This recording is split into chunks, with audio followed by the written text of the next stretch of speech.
নমস্কার বন্ধুরা, কীভাবে সবজি খিচুড়ি রান্না করতে হয় দেখুন আপনারা। আমি এখানে পেঁপে আর আলু কেটে তারপর তেলে ভাজা দিয়েছি হলুদ আর লবণ দিয়ে। আর ডাল আর চাল 2 কাপ নিয়েছি, 3 পদের ডাল নিয়েছি, মুসুরি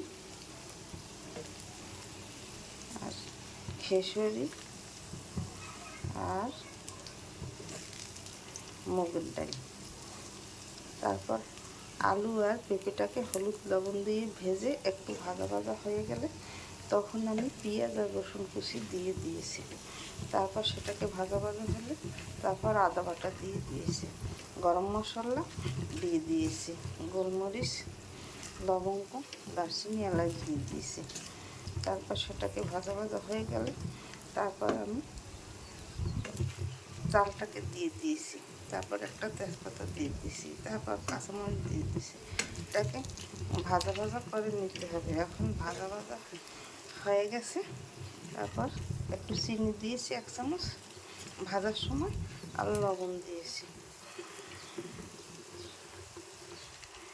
এইভাবে একসাথে করে সব মিশিয়ে ভাজা ভাজা করে নিতে হবে। এখন এটাকে ভাজা ভাজা হয়ে গেছে, এখন পরিমাণ মতো জল দিয়ে দেব।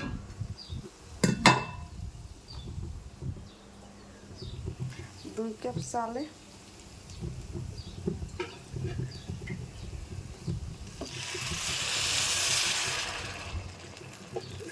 4 কাপ জল দিতে হবে।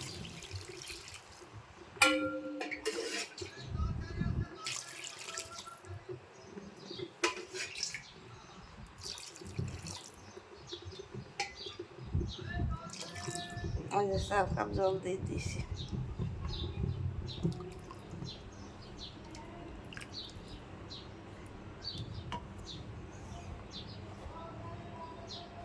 এর মধ্যে 1 চামচ ধনের গুঁড়ি,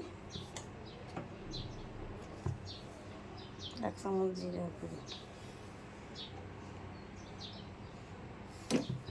তেমন গোলমরিচের গুঁড়ি দিয়ে দিতে হবে।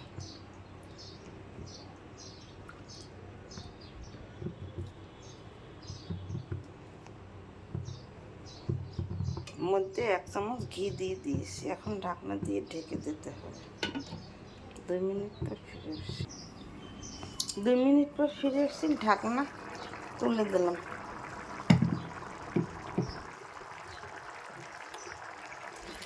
খিচুড়ি প্রায় সেদ্ধ হয়ে গেছে, একটু পরে নামিয়ে নেব।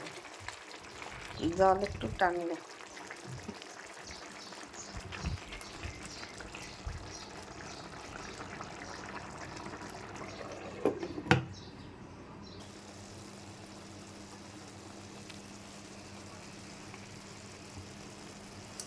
2 মিনিট পর ফিরে এসেছি। আমার সবজি খিচুড়ি তৈরি হয়ে গেছে। এইভাবে আপনারা ঘরে তৈরি করে খেয়ে দেখবেন, খেতে অনেক সুস্বাদু লাগবে। নতুন নতুন ভিডিও পেতে আমার চ্যানেলটিকে সাবস্ক্রাইব করে দেবেন, লাইক কমেন্ট শেয়ার করে পাশে থাকবেন। ধন্যবাদ। থাকবেন।